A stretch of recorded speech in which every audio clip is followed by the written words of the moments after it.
Assalamualaikum, salam olahraga. Apa kabar teman-teman?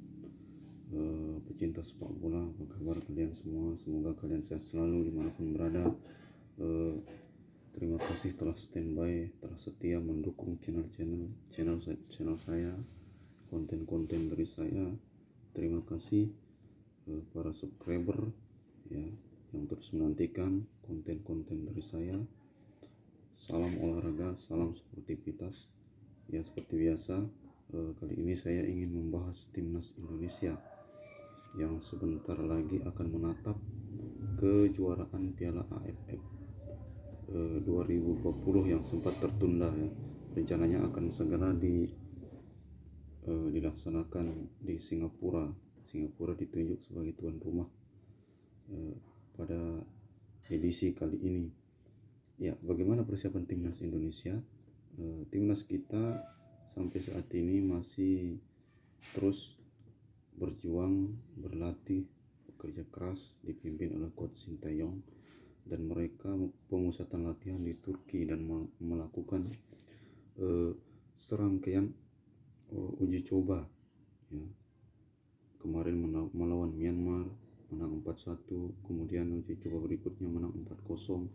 Nah, ini berarti ada progres dari sebelumnya ya. Terus melakukan rotasi oleh Coach Sintayong bagaimana agar menemukan kerangka tim yang tepat untuk Piala AFF ini, karena masyarakat Indonesia sudah lama menantikan bagaimana timnas Indonesia ini bisa juara, karena bosan timnas kita ini selalu jadi runner up ya. Terakhir jadi runner up yaitu 2016 kala itu dipegang oleh Alfred Riedel ya. Sebelumnya juga Alfred Riedel menukangi timnas Indonesia 2010 dan itu juga jadi runner up, gimana kita tumbang oleh Malaysia ya. Sedangkan di 2016 kita kalah dari Thailand. Nah, ini sudah sering kali kita menjadi runner up, jadi rasanya seperti bosan ya untuk menjadi juara dua. Nah, sekarang ini kesempatan untuk bisa menjadi juara satu di Piala AFF. Minimal itu dulu sebelum kita beranjak berbicara ke lebih jauhnya Piala Asia dan Piala Dunia ya. Paling tidak kita harus bisa juara dulu di Asia Tenggara ini. Kejuaraan Piala AFF ya, sebentar lagi akan bergulir mulai pada tanggal 5 Desember ya. Dimana kita ketahui timnas Indonesia satu grup dengan Laos, Kamboja, Vietnam, Malaysia. Yang krusial tentu nanti saat akan berhadapan dengan Malaysia dan Vietnam. Inilah yang dinantikan oleh masyarakat Indonesia. Tentunya sudah tidak sabar ingin menonton bareng ya. Kita doakan semoga timnas Indonesia mampu menjalani laga-laga tersebut dengan mudah ya, tanpa kendala apapun. Terserah pelatih mau menggunakan formasi yang berapa, 4-4-2, 3-4-3. Saya yakin pelatih itu lebih tahu ya, apalagi sudah melakukan serangkaian uji coba.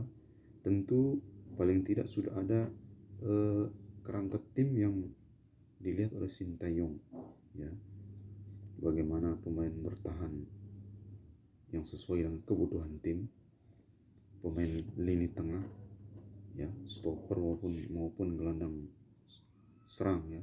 Kemudian yang masih jadi problem kita adalah ujung tombak ya. Sekarang dipanggil ada Ezra Walian ya, di depan ada Irfan Jaya ya. Semoga para pemain-pemain yang dipanggil ini mampu menunjukkan tajinya, mampu menunjukkan kualitasnya, karena ini tim yang sudah dipilih, diseleksi oleh tim pelatih, sampai dijuluki adalah ini timnas itu adalah the best possible player ya, the best possible team. Artinya ini tim diseleksi dan mendapatkan pemain-pemain terbaik dari penjuru negeri ya diambil, dalam hal ini adalah dari pemain-pemain Liga 1 maupun dari liga luar negeri. Sebagaimana kita tahu ada beberapa pemain timnas Indonesia yang berkarir di luar negeri seperti Sahrian Abimanyu ya, ada Egy Maulana Fikri, belum lagi Witan Sulaiman. Nah, ini bagus sekali, mereka bisa mendapatkan pengalaman yang mungkin mereka tidak mendapatkan di Liga Tanah Air. Saya rasa ini adalah suatu kemajuan dari pada pemain timnas Indonesia yang patut kita apresiasi, dan semoga bisa memberikan warna positif nanti di timnas Indonesia. Apalagi kita tahu mereka ini masih muda-muda ya, Witan Sulaiman, Egy Maulana Fikri ya, Sahrian Abimanyu belum melewati usia 30. Artinya mereka masih berpeluang untuk terus berkembang, menimba ilmu, menimba pengalaman di luar negeri, baik di kawasan Asia maupun Eropa sana. Nah, sekarang bagaimanakah Indonesia mempersiapkan diri untuk tetap eksis di AFF pada edisi kali ini? Tentunya mereka jangan menganggap remeh para lawan ya. Walaupun kita akan melawan Laos dan Kamboja tentu terus menunjukkan perkembangan. Mereka juga tidak ingin akan kalah terus. Mereka ingin berjuang, mereka ingin meraih hasil positif dari pertandingan ke pertandingan berikutnya. Tentu Indonesia harus waspada, harus hati-hati ya, bagaimana untuk mendapatkan poin maksimal dari setiap laga tersebut ya. Sebelum kita melawan Malaysia, Vietnam yang kita tahu notabene ini adalah tim yang luar biasa perkembangannya, apalagi Vietnam luar biasa sebagai juara bertahan Piala AFF 2018. Mereka juga cukup melangkah jauh di kualifikasi Piala Dunia zona Asia. Belum lagi Malaysia yang selalu jadi batu sandungan timnas Indonesia. Ya, terakhir kita kalah di kualifikasi Piala Dunia. Tentunya ini pelajaran yang sangat berharga, jangan sampai kita kalah lagi, jangan sampai kita drop lagi, jangan sampai kita terjungkal lagi oleh mereka. Tentu mereka itu punya kelemahan, tentu mereka punya sisi kelemahan yang bisa kita manfaatkan ya, untuk bisa memetik poin saat berhadapan dengan mereka nanti. Karena mereka juga tentu tidak mudah untuk dikalahkan oleh timnas Indonesia. Mereka punya pemain naturalisasi, pemain keturunan yang cukup tangguh baik di lini pertahanan maupun di lini depan. Mereka punya pengalaman di AFF yang sering bertemu Indonesia, contohnya Malaysia, begitu juga Vietnam. Tentu sudah menganalisa kelemahan timnas Indonesia, kelebihan timnas Indonesia. Mereka akan terus belajar bagaimana menumbangkan Indonesia di setiap pertandingannya. Itulah yang harus diwaspadai oleh timnas Indonesia saat pertemuan nanti ya. Kita berada di grup B, grup yang cukup berat menurut saya. Ini adalah grup yang tidak bisa dianggap mudah, walaupun saingan berat kita juga tidak masuk di sini seperti Singapura sebagai tuan rumah dan juga Thailand ya, yang selalu juga jadi batu sandungan untuk timnas Indonesia. Ini Thailand, mereka berada di grup A bersama tuan rumah. Namun tidak menutup kemungkinan apabila sama-sama melaju ya, tidak menutup kemungkinan akan bertemu nanti di semifinal ya, apakah dengan Filipina, apakah dengan Myanmar, apakah dengan Singapura atau dengan Thailand. Semuanya harus dipersiapkan ya.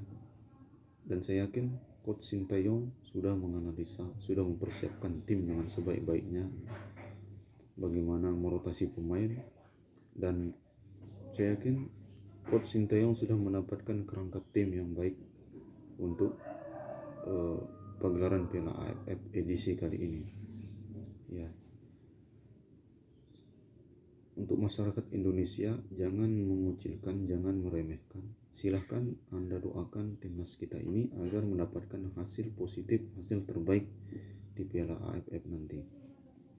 Kita hanya bisa berharap, kita hanya bisa berdoa agar timnas kita ini bisa melangkah lebih jauh, bisa lebih baik dari edisi-edisi sebelumnya, karena kita bosan jadi juara kedua alias runner up.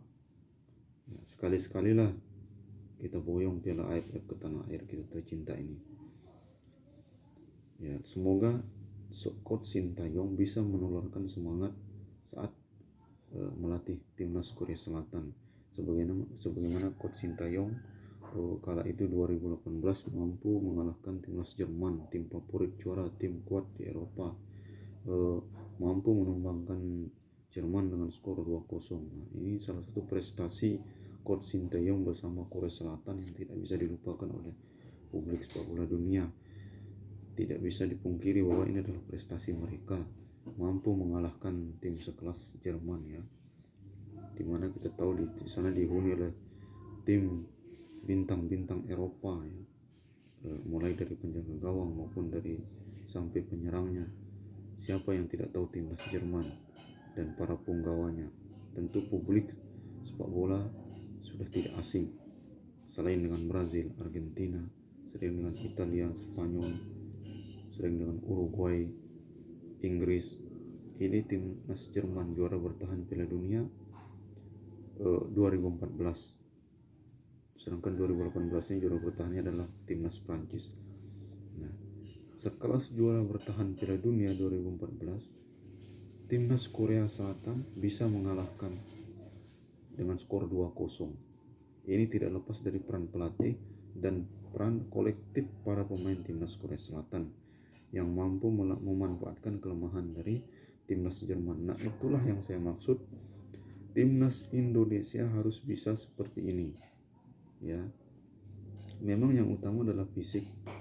Fisik, ya, saya setuju, stamina saya setuju, tapi jangan lupakan mental bertanding, mental para pemain.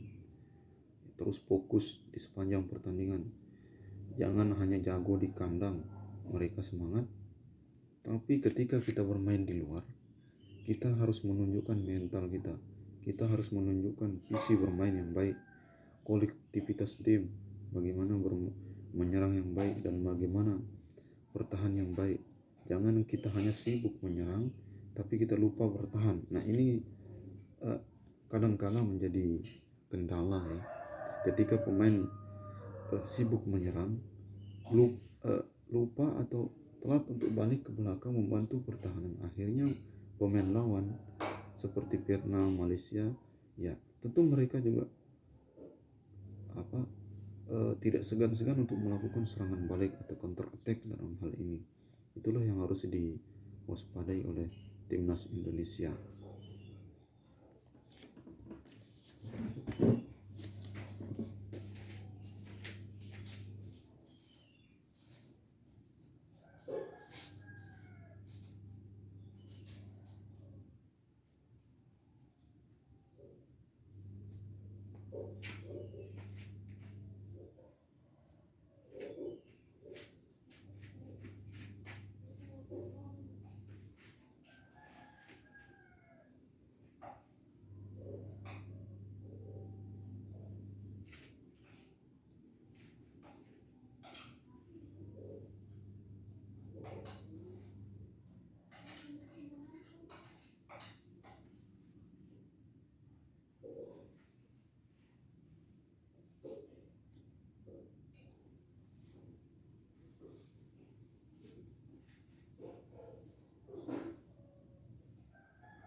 menjadi problem bagaimana timnas Indonesia ini adalah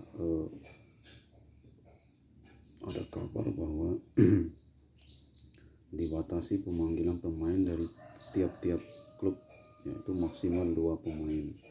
Nah ini yang jadi problem ya, harusnya jangan dibatasi. Kan kita ingin timnas kita ini juara, timnas kita ini kuat dalam Piala AFF nanti. Jangan dibatasi 2 pemain. Jadi yang jadi problem, padahal kita ingin timnas Indonesia kita ini berjaya, punya pemain-pemain yang mumpuni, punya pemain-pemain yang berkualitas yang dipilih oleh Sinteyong, dalam hal ini pelatih timnas Indonesia.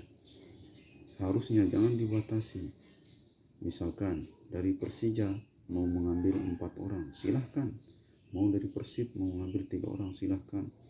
Mau dari Bali United, mau dari PSIS Semarang, atau bahkan Persipura Jayapura, jangan dibatasi 2 pemain. Nah ini salah satu kendala dari tim pelatih kalau dibatasi seperti ini. Artinya pelatih tidak leluasa untuk memilih pemain yang dia inginkan, ya. Padahal kita lihat di negara-negara maju lainnya kayak Jerman, Spanyol, Inggris. Jerman contohnya, banyak pemain diambil dari Bayern Munchen, Dortmund, ya, yang baru yang lainnya 1-2 orang dari tim-tim lainnya. Artinya disitulah kumpul pemain-pemain hebat, pemain-pemain elit, pemain-pemain bintang Eropa. Jadi jangan dibatasi. Belum lagi di La Liga, Spanyol, timnas Spanyol dalam hal ini, mereka mengambil kebanyakan pemain dari Barcelona maupun dari Real Madrid, baru sisanya dari Atletico maupun Valencia. Begitu juga di Inggris, banyak pemain-pemain hebat dari Liverpool, Manchester City, Chelsea. Nah ini yang saya maksud, jangan dibatasi, ya, hanya 2 pemain. Biarkan pelatih memilih pemain, berapapun diambil dari tim tersebut. Nah tentu juga satu hal, Liga 1 harus diliburkan agar full support ke timnas Indonesia. Toh juga hanya sebulan kurang lebih, ya, berakhir di Januari, bisa lagi dilanjutkan Liga 1-nya. Artinya dua-duanya seiringnya timnas Indonesia jaya, dapat support penuh, begitu juga Liga 1 tidak terganggu walaupun diistirahatkan. Nah hal-hal seperti ini PSSI harus tegas. PSSI harus memberikan angin segar ke timnas Indonesia, mendukung timnas Indonesia dengan cara jangan membatasi pemanggilan pemain dari setiap tim atau klub di Liga 1. Yang kedua, Liga 1 harus diliburkan, ya, agar tidak Liga 1 sedang bergulir, timnas Indonesia juga sedang tanding.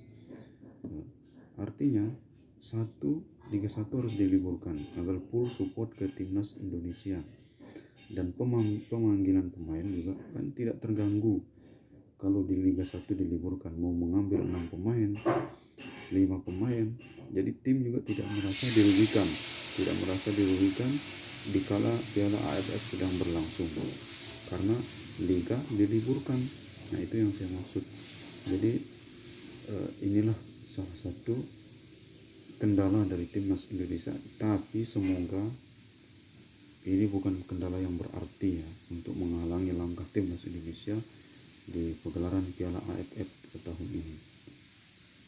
Ya, kita tahu ada kiper dipanggil Riyandi, dari pemain bertahan adalah Victor Igbonipu, ada Pratama Arhan, ada Elkan Bagot, ya.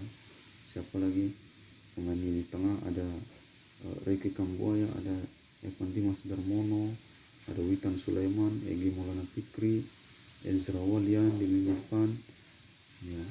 Ini pemain-pemain yang semestinya harus memberikan kontribusi lebih pada timnas Indonesia, karena mereka sudah dipercaya oleh pelatih, mereka dipanggil untuk membela tim Garuda, ya, pada pagelaran Piala AFF 2020 ini. Mereka jangan bikin kecewa timnas Indonesia, jangan, masyarakat Indonesia maksud saya, jangan bikin kecewa pelatih, jangan bikin kecewa PSSI, dan pada umumnya adalah pemerintah yang sudah memfasilitasi mendanai timnas Indonesia. Bawalah nama baik, nama harum, nama bangsa Indonesia di kancah minimal di Asia Tenggara ini dulu ya, sebelum kita berbicara lebih jauh ke Piala Asia maupun ke Piala Dunia. Dari sini kita berbenah, dari sini kita melihat bagaimana progres yang ditunjukkan oleh timnas Indonesia. Jangan sampai kita hanya mampu sampai di fase grup saja, jangan. Kita harus sampai semifinal, final, dan harus bisa juara. Amin ya. Kita doakan timnas Indonesia bisa juara. Dan semoga itu tidak hanya menjadi isapan jempol belaka. Tentunya ini harus sinergi dari semuanya bersatu, pemerintah, PSSI, Menpora harus full support timnas Indonesia. Ya. Begitu juga masyarakat Indonesia harus mendoakan timnas Indonesia agar mereka bermain dengan lepas, bagus, ya, bermain dengan kolektif, bermain dengan cantik, bermain dengan indah, dan tentunya menghasilkan gol demi gol dalam pertandingan nanti, baik melawan Laos, Kamboja, Malaysia, Vietnam. Kita berharap dari 4 pertandingan ini jangan sampai ada poin yang terbuang, jangan sampai ada yang 0 poin, ya. Minimal ada yang hasil imbang dan semuanya hasil win atau menang ya, jangan sampai ada hasil kalah, agar kita bisa melangkah lebih jauh di pagelaran Piala AFF nanti. Ya. Timnas Indonesia saat dilatih oleh Alfred Riedel pada 2010 itu sangat menjanjikan. Di awal-awal kita luar biasa. Di awal-awal kita satu grup dengan Malaysia, kita kalahkan Malaysia, belum dengan tim-tim lain, dan ternyata di final kita ketemu lagi dengan timnas Malaysia, dan mereka memanfaatkan peluang, memanfaatkan kesempatan, menganalisa kelemahan timnas Indonesia. Akhirnya apa yang terjadi? Di Bukit Jalil kita kalah ya, dengan skor yang cukup telak ya. Dan di GBK Indonesia memang menang, tapi kalah di fisik gol, kalah agregat gol. Akhirnya Malaysia berhak mendapat gelar Piala AFF 2010 silam. Ya, itulah yang saya bilang, jangan sampai kejadian itu terulang lagi. Apalagi ini kita satu grup lagi dengan timnas Harimau Malaya, timnas Malaysia. Ya. Mereka tentu tahu kelemahan timnas Indonesia, tentu tahu bagaimana mengatasi timnas Indonesia. Itulah harus diantisipasi, harus dibenahi, harus dipelajari. Bagaimana pertahanan kita ini harus kokoh, harus kuat, ya.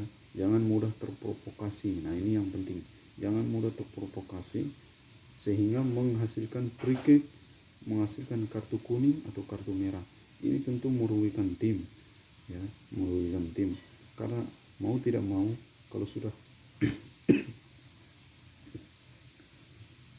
sudah kurang satu pemain, apalagi 2 pemain, ini kan memberikan peluang bagi lawan untuk mengeksploitasi ruang kosong tersebut.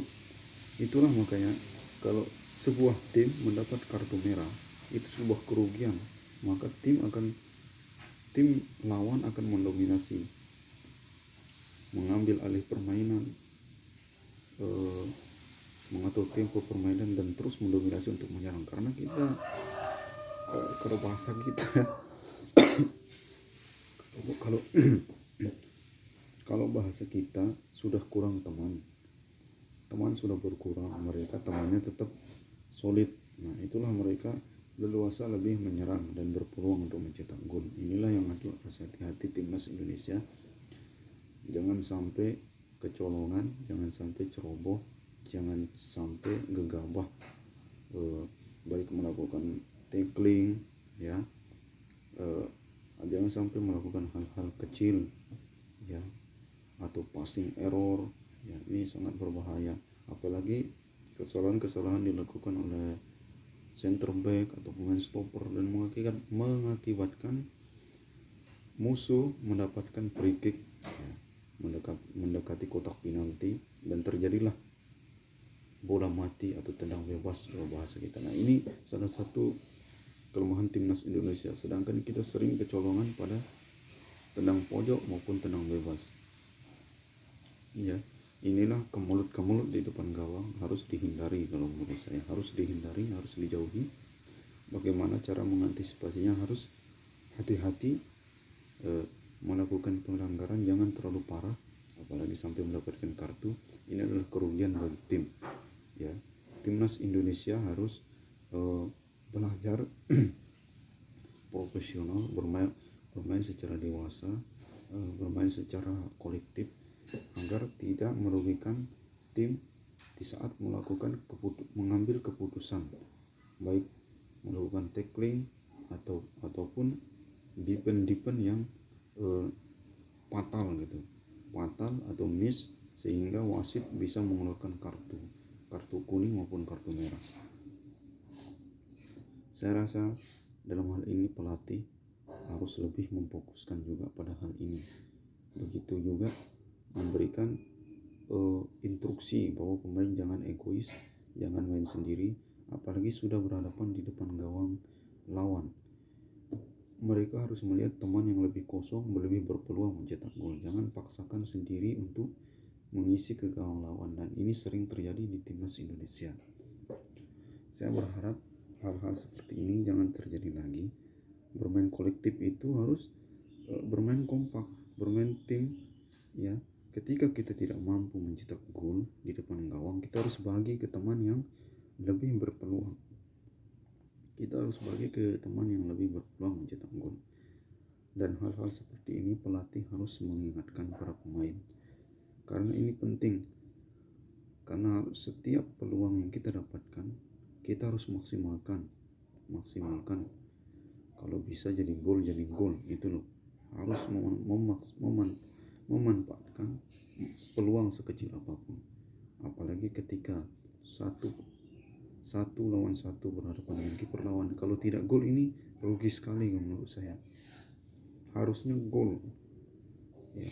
Tapi karena mungkin ketidaktenangan, karena mungkin ceroboh, kontrol yang tidak baik, akhirnya itu membuat jadi gagal menjadi gol. Dan ketika kemudian di depan gawang, jangan memaksakan. Sekali lagi, jangan memaksakan untuk shooting ke gawang kalau tidak memungkinkan. Kalau masih ada teman yang kosong, silakan diumpan. Itulah yang saya bilang, hal-hal seperti itu harus terus ditinggalkan oleh timnas Indonesia.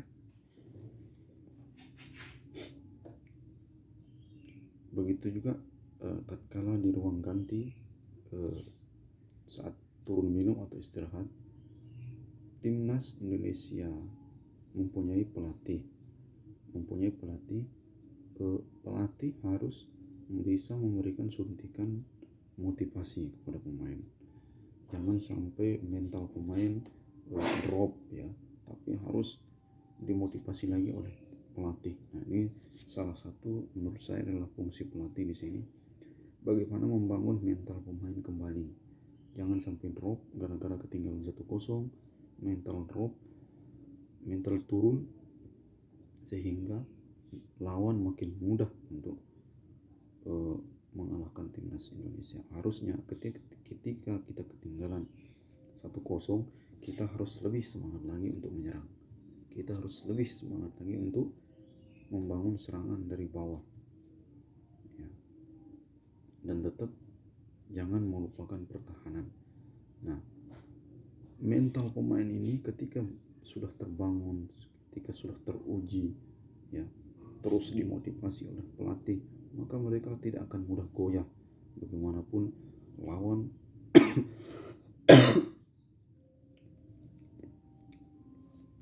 sebagaimanapun lawan memprovokasi timnas kita.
Oke teman-teman, kita lanjut lagi bahwa sebentar lagi kita akan menyaksikan Piala AFF 2020 di Singapura.